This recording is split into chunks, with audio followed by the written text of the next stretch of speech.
Welcome, dear students. So, let's start a new topic in this video lecture. So, in this video lecture, we will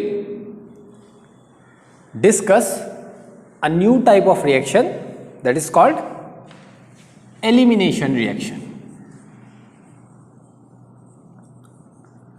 So, we will discuss elimination reaction.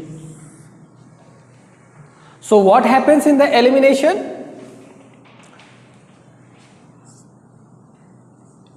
In elimination reaction,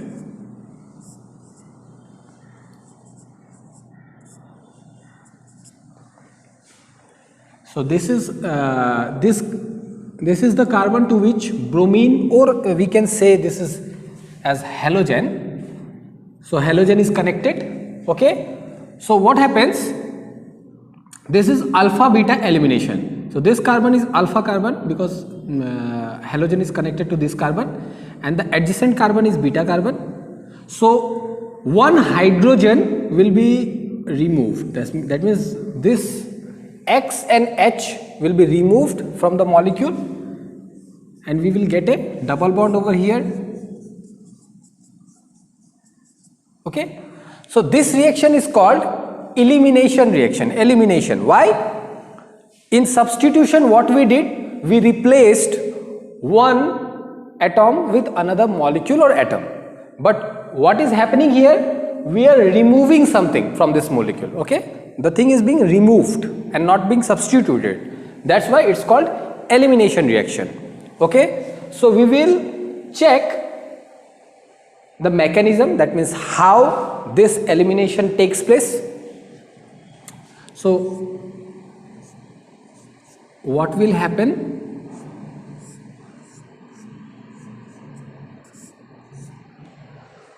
So for elimination reaction, we will to proceed this reaction, we need a base. Okay, we will be using a base to start this reaction, and how the reaction will take place.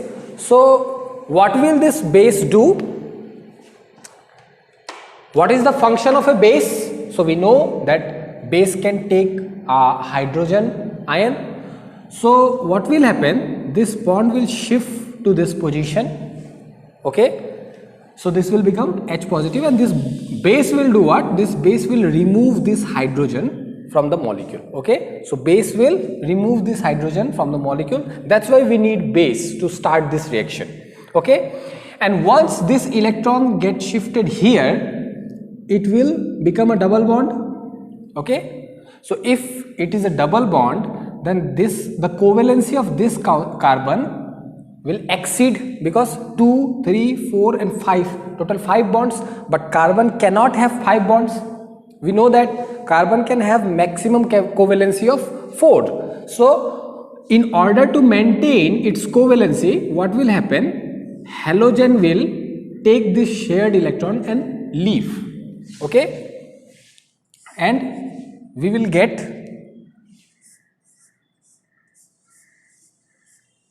something like this. So hydrogen will go with the base, and we will get X negative. Okay, so this is the mechanism. This is a mechanism of elimination reaction. Okay, so if in exam, if you are asked to write down the mechanism of elimination reaction, you can write this entire equation. Okay, now in all the lectures or in all the organic chemistry classes, why we discussed mechanism? We discussed mechanism because if we know the mechanism, we can predict the product of the reaction. But for elimination reactions, apart from the our mechanism, we have a certain rule. Okay, we have a very easy rule to predict the product. That means where or at which position the elimination will take place, because sometimes we can get some tricky questions, like suppose I have a molecule like this, CH3 CH2 CH Br CH3, and suppose I am using KOH alcoholic. Now see, I will discuss this part after some time, but see, we used this KOH earlier in substitution reaction, but then we used it as aqueous solution. Okay, I wrote it as KOH aqueous, and when I used aqueous solution of KOH, what was the product? This OH replaced the bromine. But now I am purposefully taking the solution in alcohol, not in water, because if I take water, what will happen? Substitution will take place and not the elimination. Okay, so what is the effect of this solvent, I will discuss later. But if I take alcohol, elimination will take place. But our question is not why we are using KOH alcoholic and what is the solvent and all. The question is, there are two possible ways in which this elimination can take place. Why? The bromine is connected to this carbon. Okay, now if this is the alpha carbon, then this carbon is also beta carbon and this carbon is also beta carbon. Both the carbons are beta carbons. So now you have a question that which carbon you will use to eliminate the hydrogen. If you eliminate this hydrogen, then double bond will come here, and if you eliminate this hydrogen, double bond will come here. Okay, so which one will be our major product? Okay, so it's like in substitution we predicted the major product, here we also have to measure the product. So let's first write down both the products. Okay, I will write down both the products. So what are the possible products? This is the first product. Okay, if the hydrogen is removed from this carbon, we will get this 2-butene. Okay, and if I remove hydrogen from the terminal carbon, then I will get 1-butene. Okay, so 2-butene and 1-butene. Now the question is, which one is major and which one is minor? So I am writing the fact that this is major product and this is minor product, but how? I know the answer, I just told you the answer because I know it, but how you will answer this question, these questions? If a question is like this is asked in your examination, how you will predict the product? You will predict the product. So there is a rule to predict the major product, and the rule is called Saint-Jeff's rule. Saint-Jeff's rule. Okay, and Saint-Jeff rule is given by Alexander Zaitsev. He was a Russian chemist and he gave this theory to predict the product of elimination reaction. It is very similar to our Markovnikov addition rule. In Markovnikov addition rule, we used more substituted carbon to predict the flow of bromine or the negative part. That means to which carbon the negative part will add up. And using Saint-Jeff's law, we will just do the reverse thing. Okay, we will choose the better carbon for the removal. What the rule says? The Saint-Jeff rule says that hydrogen will be removed from that carbon which carbon is more substituted. Okay, what is meant by more substituted? That means the carbon which is connected to more carbon. Okay, suppose if we compare these two carbons, this carbon is connected to one carbon. Okay, only one carbon, but this carbon is connected to two carbons. Okay, so this carbon is more substituted carbon. So the hydrogen will be removed from more substituted carbon. So if we remove hydrogen from more substituted carbon, we will get this product. Okay, so this will be the major product. Okay, so this is how we can predict the major product for Saint-Jeff's rule. Okay, we can see another example on this. Suppose we have a methane over here and we have a bromine over here, and we have KOH and ETOH. Okay, so this ETOH is nothing but ethanol. Okay, ethanol, that means alcohol. That means ultimately we have same thing. We have a solution of potassium hydroxide in alcohol, not in water. So elimination will take place. Again, we have two beta carbons. This is one beta carbon. Okay, so this is our beta carbon and this is our beta carbon. Okay, so we will use our Saint-Jeff's rule. Okay, so what is Saint-Jeff's rule? Hydrogen will be removed from more substituted carbon. So which carbon is more substituted? This carbon is connected to 2 carbon and this carbon is connected to 1, 2, 3 carbon. So this is more substituted carbon. So what you will do? You will just place a double bond between more substituted carbon and the carbon to which bromine was already attached, and you will remove this bromine. That means double bond will come here and methane will remain as it is. So this will be the major product. Okay, and actually we don't need this product because it's the minor product, and in organic chemistry we don't write the minor product. Okay, only the major product is being asked. You are required to write down the major product only in the reactions. Okay, so I hope you understood the Saint-Jeff's law part.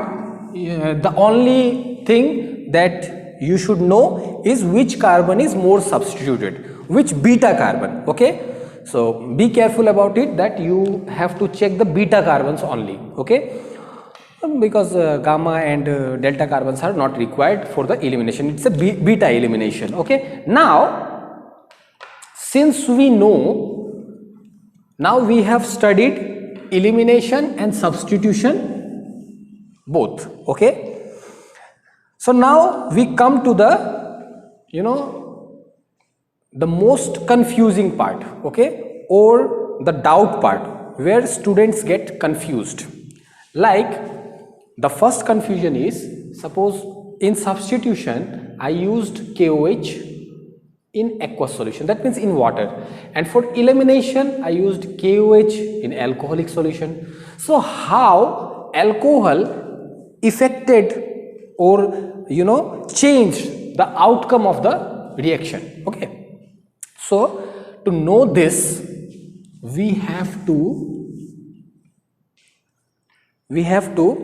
learn few things about nucleophiles and bases. Okay, so there is a concept which is nucleophilicity.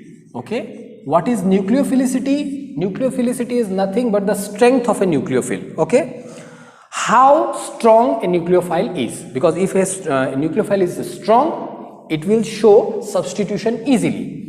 Okay, so how we determine nucleophilicity? So again we have a very unfortunate condition here, and or you can say unfortunate coincidence.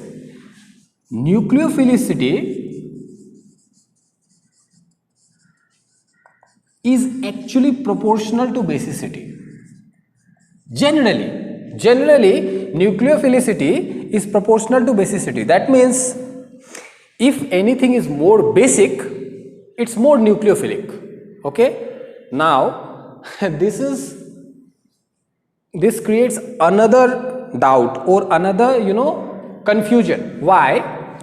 Because if something is more nucleophilic, it will tend towards substitution. Okay, if the attacking reagent is more nucleophilic, it will push the reaction towards substitution, and if it is more basic, it will push it toward elimination. So now this is the very confusing part. If basicity is more, nucleophilicity is more. That means if you increase the basicity, you increase the nucleophilicity. That means the chances of elimination and substitution increases simultaneously, but that cannot happen. There should be only one outcome out of these two. So what happens?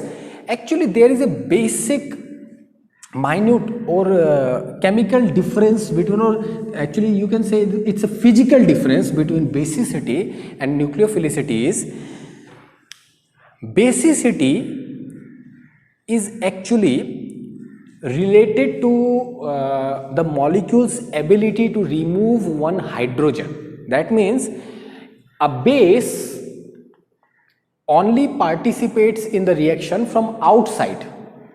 Its job is to remove the hydrogen. Okay, it will not directly add up to the molecule. Okay, so it will do its function remaining outside. But nucleophilicity is something different. Nucleophil's job is to attack the carbon, okay, and go and add up there. So the first difference between nucleophile and base is that size. Suppose I consider about the size. Size of the molecule is not important when we talk about base. Okay, size is not important. If it is bulky, it will work very well as a base. But if a nucleophile is bulky, it will not act properly as a nucleophile. Why? Because we know that suppose we take a nucleophile like CH3, O negative.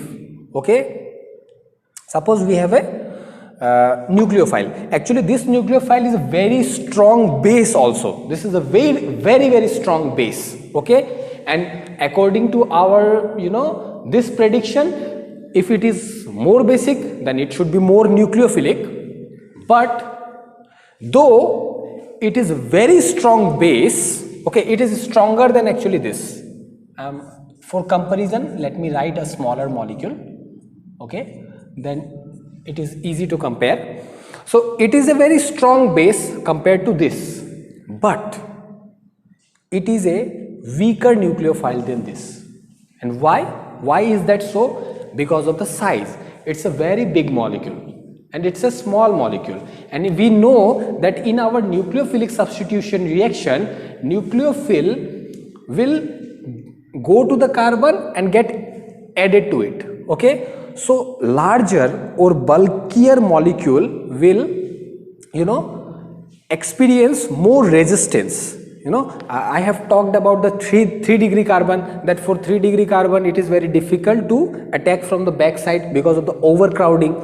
So in the same way, if methyl groups can prevent a nucleophile to attack, a bulkier molecule will also be prevented from attacking the carbon in the same way. Okay, but if it has to work as a base, it do not have to enter, it will just remove one hydrogen from the outside. So as a base it will work super fine, but as a nucleophile it won't work that much. Okay, so because of its size, though its basicity is high, its nucleophilicity is low because of its size. Okay, so size matters for nucleophilicity. That means if we use this molecule, that means if I take this reagent in a reaction, instead of substitution, elimination will take place because the base is more stronger or more predominant in nature than nucleophilic nature. Okay, now we will move to another factor which determines the nucleophilicity. Okay, another factor is solvent. Okay, solvent plays a very crucial role in determining the basicity or nucleophilicity of a molecules, suppose KOH. Okay, so I will not write down KOH, I will just write it as OH, hydroxyl negative ion. So basically we will use this OH negative as a base or as a nucleophile. In substitution we will use this OH negative as base, and in elimination we will use same OH negative molecule as base. Okay, in substitution we will use it as nucleophile, and in elimination we will use it as base. Now I will see that what will happen if I change the solvent. So what happens if I take water molecules? What water molecules will do? They will create hydrogen bonding, okay, with OH molecule. And what does they do? They actually, by creating hydrogen bonds, what they do, they actually decrease the ability of this molecule to take another hydrogen. Okay, that means they are decreasing its basic property, but they are not influencing its nucleophilicity, the ability to get attached. It can easily move from this structure to a carbon, but removing one hydrogen is difficult because it is already attached to another water molecules. What happens in ethanol or alcohol? This thing does not happen in alcohol. So hydroxyl molecules are easy to behave as a base. Okay, so that is the reason why in alcoholic solution OH negative ion acts predominantly as a base, and in water it acts as a nucleophile. Okay, so and using the same concept you can actually predict the nucleophilic and basic behavior of other molecules also. Okay, and one more thing, there are certain things related to this topic, like suppose we can have n number of bases and nucleophiles. So how we will know that which one is more basic or which one is more nucleophilic? So I gave you two factors by which you can judge which one is more nucleophilic or basic, but finding basicity is not that difficult, because in class 11 acid base concept you have already studied how to determine the basic nature of a compound. Okay, and how basicity are determined. So I will just tell you the theory. Okay, you can go through this theory by yourself because you have attended all the classes. But if you have any doubt related to this topic, you can ask. You have to study actually Lorentz-Bronsted concept. Okay, go through Bronsted concept of conjugate acid base pair. This is the best way to predict the basicity of a molecule. Okay, if you know this concept, you will be easily able to predict the basicity of a molecule. Okay, so in this way, if we know that if whether the molecule is more basic or more nucleophilic, we will be able to predict whether substitution or elimination will take place. Okay, so this is here I conclude the elimination part. Now we will discuss two more reactions which are covered in our syllabus, and these are the reaction of haloalkanes and heteroarenes with metals. Okay, with metals. So first reaction is when alkyl halides reacts with magnesium, they give this product RMgX. Okay, this molecule is one of the most important molecules in organic chemistry. This is called Grignard's reagent. Okay, Grignard's reagent. You have to keep this name in your mind because it's very important molecule. And why Grignard reagent is very important? Because Grignard reagent is such a reagent we can, we can prepare all the classes of organic compound: alcohol, ether, phenol, aldehyde, ketone, carboxylic acid, amines, hydrocarbons, everything. Almost all the organic compounds can be synthesized using Grignard reagent. That's why Grignard reagents are very, very important. Okay, they are organometallic compounds, highly reactive, okay, and can be used to synthesize almost every type of organic compounds. Okay, so this is one reaction. Another reaction is Urge reaction. Okay, so what happens in Urge reaction? We will take two sodium molecules, okay, in presence of ether. Okay, what will happen? This halogen part and sodium part will combine, and they will, they will get separated, and we will get a R-R bond, and this is byproduct. This is our main product. That means what happens? Urge reaction gives us, starting from a lower number of carbon, we move to higher number of carbons in a chain using this reaction. But while using this reaction, you have to understand that this reaction only gives, symmetric, or we have to use only one alkyl halide. If we take two different alkyl halides, we will get mixture of products. I will give you one example. So this reaction is suitable only if we use same alkyl halide in this reaction. Okay, if we mix two different alkyl halides, a number of products or a number of isomeric products will be produced, and it will be difficult to separate them. For example, suppose if I just change this as R dash, then what will happen? Internally, it will produce RR, it will produce R dash, as well as R dash. So three different compounds or three different products will be formed. Okay, and it will increase our job. Okay, আমি বেশি কষ্ট কৰিব লগা হ'ব, আমি separate কৰিব লগা হ'ব তেতিয়া তিনটা মলিকিউল ডিফারেন্ট তাতকৈ we can take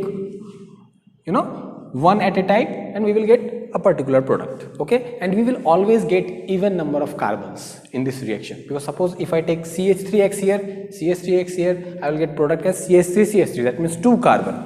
Okay, since 2 molecules are involved, so it will always give a symmetric alkane and with even number of carbons.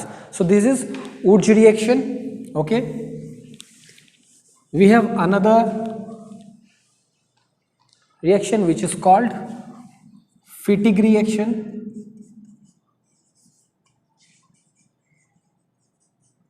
Fittig reaction is very, very similar to Urge reaction. Just instead of alkyl halide, we will take aryl halide.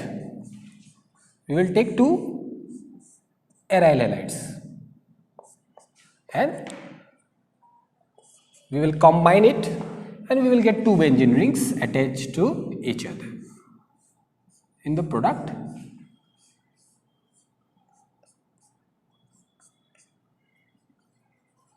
Two benzene rings attached to each other. So Urge reaction was when we used Rx. Fittig reaction is when we used benzene ring, or sometimes this benzene ring can be written as ARX also, that means aryl halide. Okay, so when we use ARX, that means benzene X, then it is Fittig reaction. Now just combine the two names and you will get Urge Fittig reaction. As the name suggests, we will get Urge part, that means Rx, 2 sodium molecules, and we will get a Fittig part, that means X, and one aryl part, and we will combine it and we will get R AR, that means benzene ring, R connected to benzene ring and 2NaX. Instead of benzene ring I have written this AR, so you have to understand that this AR can be replaced by a benzene ring. Okay, so Wurtz reaction is when we use two alkyl halides. Fittig reaction was when we used two aryl halides, and the Wurtz-Fittig reaction is when we used one alkyl halide and one aryl halide. Okay, so these are three reaction under Wurtz-Fittig reaction or Wurtz reaction. So, and we discussed one organometallic, that means Grignard's reagent, elimination and substitution reactions. So try to solve some example questions, and after the completion of our first chapter, after the completion of all the topics, we will do a lecture on exercise questions. I will prepare a lecture video discussing as many exercise questions as much I can. Okay, it will give you a very good idea about how to solve, how to use these concepts in solving the questions. Okay, so we will discuss few exercise questions in the upcoming videos.